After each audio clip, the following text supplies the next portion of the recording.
सबका फिर से स्वागत है। रिवर्स ब्लूम्स टैक्सोनॉमी सीखने के ट्रेडिशनल ऑनऑर्डर को उलटने का एक तरीका है ताकि पहले हाई ऑनऑर्डर रीजनिंग को आजमाया जा सके और फिर डिटेल्स और याद करना बाद में आए। आर्टिफिशियल इंटेलिजेंस के कॉन्टेक्स्ट में ये बदलाव सिस्टम को ट्रेनिंग देने, उन्हें इवैल्यूएट करने और डिजाइन करने के तरीके को इफेक्ट कर सकता है। आज हम इस कॉन्सेप्ट के पीछे के प्रिंसिपल्स को एक्सप्लोर करेंगे। ये स्टैंडर्ड लर्निंग अप्रोचेस से कैसे अलग है, कौन सी कंपनीज और रिसर्च इंस्टीट्यूशंस इसके साथ एक्सपेरिमेंट कर रहे हैं और एआई के फ्यूचर के लिए इसका क्या मतलब हो सकता है। अभी सब्सक्राइब करें।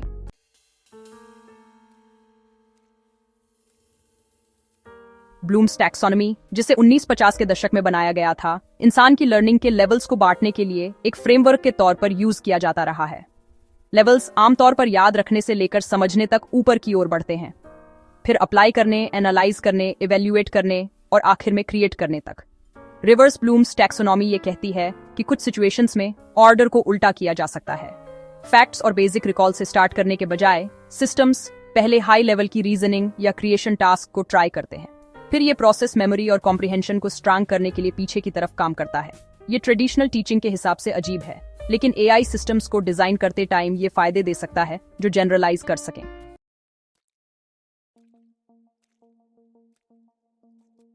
अपने फॉरवर्ड ऑन ऑर्डर में ब्लूम्स टैक्सोनॉमी ने लंबे समय से स्कूलों और विश्वविद्यालयों में लेसन डिजाइन को आकार दिया है। टीचर्स ये पक्का करने से शुरुआत करते हैं कि स्टूडेंट्स डेफिनेशन, फॉर्मूला या वोकैबुलरी को याद रख सकें, जो रिमेंबरिंग स्टेज है। एक बार यह पक्का हो जाने के बाद स्टूडेंट्स कॉन्सेप्ट्स को अपने शब्दों में बताकर या एग्जाम्पल देकर अपनी समझ दिखाते हैं। अगला लेवल अप्लाइंग है, जहां लर्नर प्रॉब्लम सॉल्व करने या टास्क परफॉर्म करने के लिए नॉलेज का इस्तेमाल करते हैं। उसके बाद एनालाइजिंग आता है, जिसमें उन्हें कंपेयर करने, कैटेगराइज करने या पैटर्न पहचानने की जरूरत होती है। इवैल्यूएटिंग में आर्ग्यूमेंट्स या सॉल्यूशंस की क्वालिटी को जज करना शामिल है। आखिर में क्रिएटिंग टास्क में स्टूडेंट्स को नए प्रोजेक्ट डिजाइन करने या ओरिजिनल सॉल्यूशंस प्रपोज करने के लिए कहा जाता है। ये सीक्वेंस तब देखा जाता है जब एक मैथ्स टीचर पहले इक्वेशन याद करने के लिए कहता है, फिर उन्हें सैंपल प्रॉब्लम में अप्लाई करता है, फिर कई सॉल्यूशन पाथ को एनालाइज करता है और बाद में स्टूडेंट्स से अपने प्रॉब्लम सेट डिजाइन करने के लिए कहता है। फॉरवर्ड सीक्वेंस एक स्कैफोल्डेड पाथवे देता है, ये पक्का करते हुए कि हर स्टेज पिछली स्टेज पर बनी है और ये दुनिया भर में कई सब्जेक्ट्स में एक वाइडली अडॉप्टेड इंस्ट्रक्शनल स्ट्रेटजी बन गई है।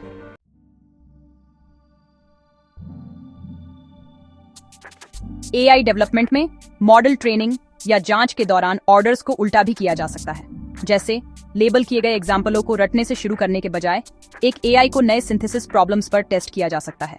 एक बार रीजनिंग की कमियां सामने आने के बाद ट्रेनिंग प्रोसेस निचले स्तर के सुदृढ़ीकरण को टारगेट कर सकती है ताकि मिसिंग फाउंडेशन को भरा जा सके।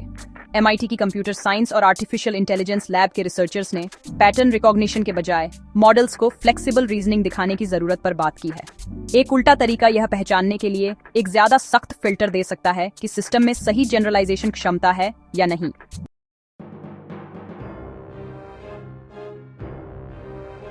यह प्रिंसिपल इस बात से मेल खाता है कि कैसे लार्ज लैंग्वेज मॉडल्स को अक्सर बेंचमार्क किया जाता है। ओपन एआई, एंथ्रोपिक और गूगल डीप माइंड जैसी कंपनियां सिर्फ मेमोराइजेशन टास्क पर एक्यूरेसी नहीं मापती, बल्कि MMLU या बिग बेंच जैसे कॉम्प्लेक्स रीजनिंग टेस्ट पर भी मापती हैं। एक रिवर्स टैक्सोनॉमी अप्रोच यह बताती है कि पहले हाई लेवल क्रिएटिविटी या इवैल्यूएशन की डिमांड करके और आगे बढ़ा जाए। अगर मॉडल उन बेंचमार्क को पास कर लेता है, तभी उसके बेसिक नॉलेज को बनाए रखने की क्षमता को एक्सप्लोर करना सही होता है। यह टॉप एंड पर इंटेलिजेंस को स्क्रीन करने के आइडिया जैसा है, इससे पहले कि बेस लेवल पर डिटेल्स को वैलिडेट किया जाए, जिससे समय की बचत हो सकती है और एब्स्ट्रैक्शन में सक्षम सिस्टम्स को हाईलाइट किया जा सकता है।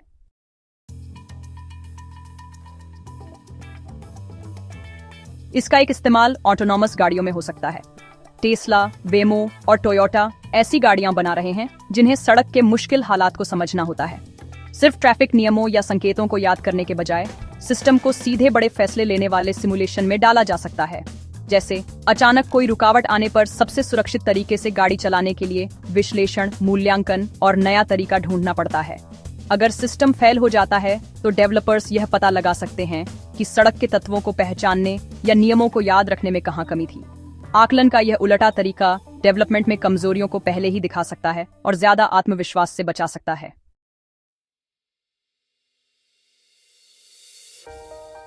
एकेडमिक रिसर्च इस तरीके को और ज्यादा सपोर्ट देती है।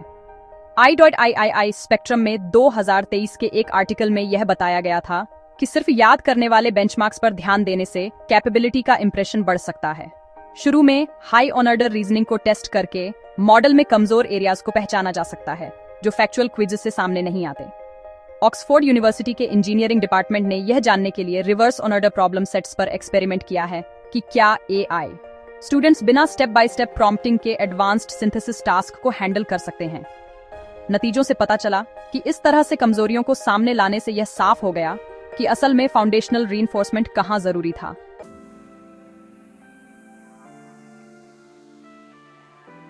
रोबोटिक्स में बोस्टन डायनेमिक्स और ETH ज्यूरिख ने ऐसी मशीनों पर काम किया है जिन्हें बिना बनावट वाले वातावरण के अनुकूल होना चाहिए। ट्रेडिशनल ट्रेनिंग में हर स्टेप अलग अलग सिखाया जाता है, जैसे उठाना या बैलेंस करना। उलटी टैक्सोनॉमी अप्रोच में रोबोट को एक हाई लेवल प्रॉब्लम दी जाएगी, जैसे ऊबड़ खाबड़ जमीन से किसी चीज को निकालना। फेल होने के बाद ही ट्रेनिंग में स्टेबलाइजिंग या ग्रास्पिंग जैसी सब स्किल्स पर जोर दिया जाएगा। लर्निंग को पीछे से अप्रोच करके डेवलपर्स ऐसी नई स्ट्रैटेजीज या शॉर्टकट्स पहचान सकते हैं जो फॉरवर्ड ट्रेनिंग से सामने नहीं आते। ये इंडस्ट्री में कोलैबोरेटिव रोबोट्स के लिए उपयोगी हो सकता है, जहां टास्क अलग अलग होते हैं।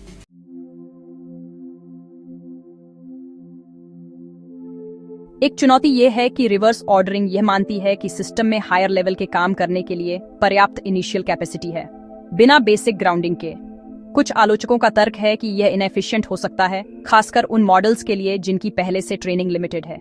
उदाहरण के लिए, एक AI लैंग्वेज मॉडल जो वोकैबुलरी नहीं जानता, उससे फिलोसॉफिकल आर्ग्यूमेंट्स को समझने की उम्मीद नहीं की जा सकती।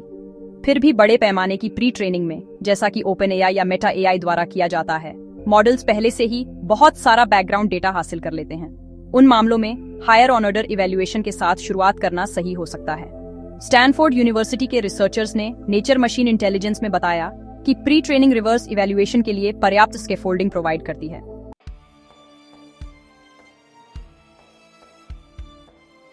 एक और कॉन्टेक्स्ट है एजुकेशन टेक्नोलॉजी। ड्यूओलिंगो और कोर्सेरा जैसी कंपनीज AI ट्यूटर्स को एम्बेड कर रही हैं, जो स्टूडेंट के परफॉर्मेंस के हिसाब से अडेप्ट करते हैं। रिवर्स ब्लूम की टैक्सोनॉमी का इस्तेमाल लर्नर्स को किसी नए मॉड्यूल की शुरुआत में सिंथेसिस टास्क देकर किया जा सकता है, जैसे वोकैबुलरी लिस्ट याद करने से पहले किसी नई भाषा में S से लिखना। AI सिस्टम फिर कमियों को डायग्नोस करेगा और लोअर लेवल की ड्रिल्स असाइन करेगा। यह दर्शाता है कि कैसे ह्यूमन टीचर्स कभी कभी डायग्नोस्टिक एग्जाम्स का इस्तेमाल करते हैं। AI ट्यूटर्स में इस स्ट्रेटजी को लागू करने से कॉन्सेप्ट्स के एक्टिव यूज को बढ़ावा देकर और रियल टाइम में कमजोरियों की पहचान करके मास्टरी में तेजी आ सकती है।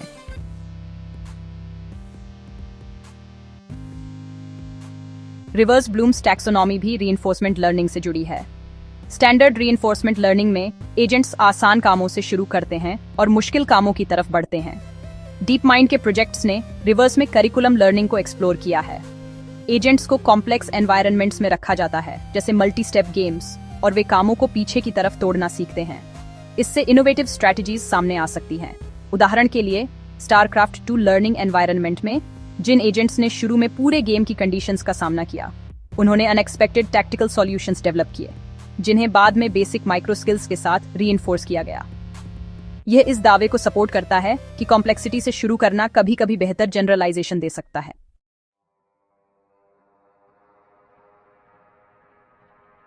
इवैल्यूएशन फ्रेमवर्क्स के मामले में गवर्नमेंट्स रिवर्स ओरिएंटेड बेंचमार्क्स अपनाना शुरू कर रही हैं।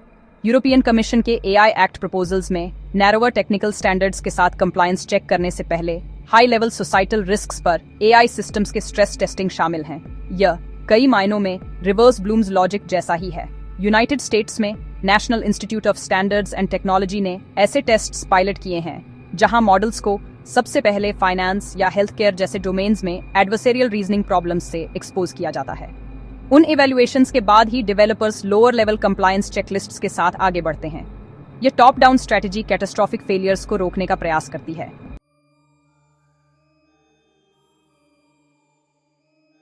रियल वर्ल्ड केस स्टडीज से फर्क पता चलता है।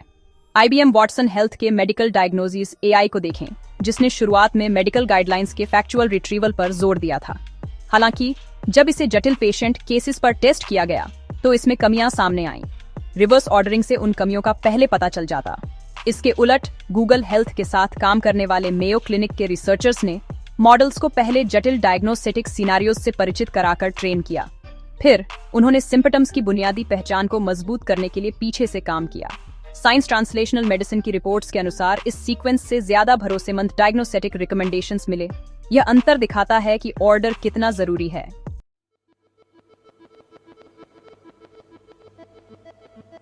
एक और उदाहरण क्वांटम कंप्यूटिंग रिसर्च है। IBM और गूगल फॉल्ट टॉलरेंट सिस्टम्स के लिए क्वांटम प्रोसेसर को आगे बढ़ा रहे हैं। Traditional progress check qubit stability के लेवल पर एरर रेट्स पर फोकस करते हैं।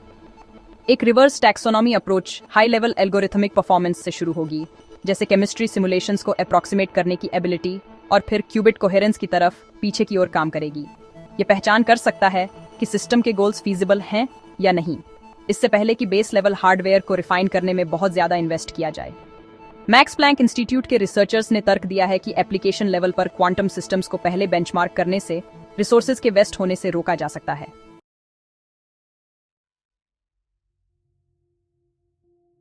रिवर्स ब्लूम्स टैक्सोनॉमी को एक्सप्लेनेबल AI से भी जोड़ा जा सकता है। एक हाई ऑर्डर रिक्वायरमेंट है मॉडल रीजनिंग को समझना और उसकी जांच करना। अगर AI को पहले अपने डिसीजन जस्टिफाई करने को कहा जाए तो एक्सप्लेनेशन में कमियां लोअर लेवल्स पर मिसिंग अंडरस्टैंडिंग को बता सकती हैं। डार्पा के एक्सप्लेनेबल AI प्रोग्राम ने ऐसे गोल्स पर काम किया है। मॉडल्स को फैक्चुअल एक्यूरेसी प्रूव करने से पहले आउटपुट्स को एक्सप्लेन करना चाहिए। यह top down demand reverse ordering के साथ अलाइन करती है और इससे ज्यादा भरोसेमंद सिस्टम बन सकते हैं। इसके उलट स्टैंडर्ड अप्रोच एक्सप्लेनेशन से पहले फैक्चुअल रिकॉल को टेस्ट करती है, जिससे रीजनिंग चेन्स में अंदरूनी कमियां छिप सकती हैं।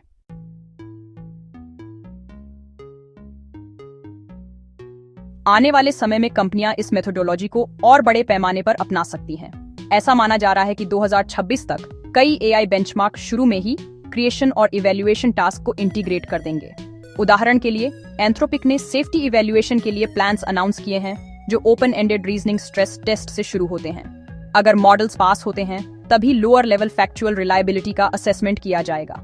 ये बदलाव इस बात की बढ़ती अवेयरनेस को दिखाता है कि केवल फैक्चुअल रिकॉल से सेफ डिप्लॉयमेंट की गारंटी नहीं दी जा सकती। अगर कंपनियां इसे सिस्टमैटिकली अपनाती हैं तो reverse ordering advanced AI systems को असेस करने का एक नया स्टैंडर्ड बन सकता है।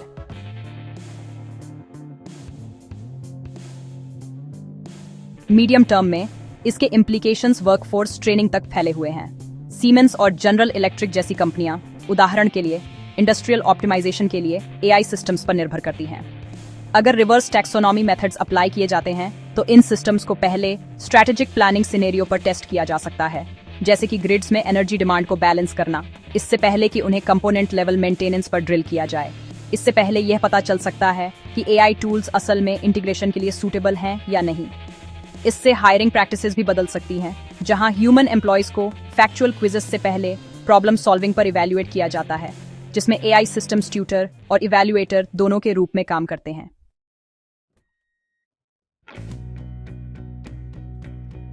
इसकी कुछ कमियां भी हैं। उल्टे क्रम में जांच करने से शायद हम सिस्टम को जरूरत से ज्यादा अच्छा मान लें, क्योंकि वे ऊंचे दर्जे के काम इत्तेफाक से या नकल करके कर पाते हैं। जैसे लैंग्वेज मॉडल मुश्किल सवालों के ऐसे जवाब दे सकते हैं जो सुनने में तो अच्छे लगें, पर असल में उनके पास गहरी जानकारी न हो। कार्नेगी मेलन यूनिवर्सिटी के रिसर्चर्स कहते हैं कि उल्टे बेंचमार्क में सही जांच जरूर होनी चाहिए। एक और दिक्कत है ज्यादा खर्च। पहले बड़े सिमुलेशन चलाने में छोटे यूनिट टेस्ट से ज्यादा खर्च आ सकता है। कंपनियों को खर्च और कमजोरियों को जल्दी पहचानने के फायदे के बीच संतुलन बनाना होगा। इन बातों पर AI एंड सोसाइटी जैसी अकादमिक पत्रिकाओं में आज भी बहस चल रही है।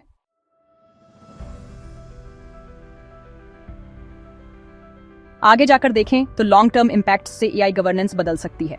अगर ग्लोबल स्टैंडर्ड्स रिवर्स इवैल्यूएशन को अपनाते हैं तो सर्टिफिकेशन प्रोसेस के लिए फैक्चुअल विश्वसनीयता से पहले रीजनिंग कैपेसिटी का प्रदर्शन जरूरी हो सकता है।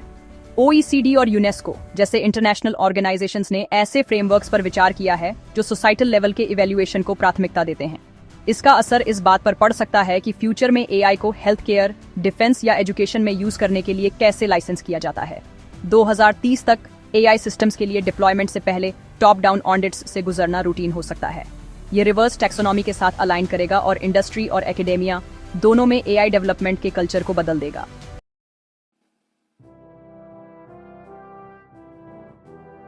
रिवर्स ब्लूम्स टैक्सोनॉमी सिर्फ एक टीचिंग क्यूरियोसिटी से कहीं ज्यादा है। ये उस ऑर्डर को बदल सकता है जिसमें हम इंटेलिजेंट सिस्टम्स को टेस्ट और ट्रेन करते हैं। इवैल्यूएशन, एनालिसिस और क्रिएशन टास्क से शुरू करके एआई डेवलपर्स छिपी हुई कमजोरियों को पहले उजागर कर सकते हैं और फाउंडेशंस को ज्यादा इफेक्टिवली मजबूत कर सकते हैं। गूगल, IBM, टेस्ला और बॉस्टन डायनामिक्स जैसी कंपनियां केस स्टडीज प्रोवाइड करती हैं कि ऐसे प्रिंसिपल्स प्रैक्टिस में कैसे अप्लाई हो सकते हैं। यूनिवर्सिटीज और गवर्नमेंट एजेंसीज भी टॉप डाउन बेंचमार्क्स के साथ एक्सपेरिमेंट कर रही हैं। हालांकि चुनौतियां अभी भी हैं, लेकिन रिलायबिलिटी, सेफ्टी और एफिशिएंसी के लिए इसके पोटेंशियल बेनिफिट्स बहुत सिग्निफिकेंट हैं। देखने के लिए आपका बहुत बहुत धन्यवाद। कृपया लाइक और सब्सक्राइब करें।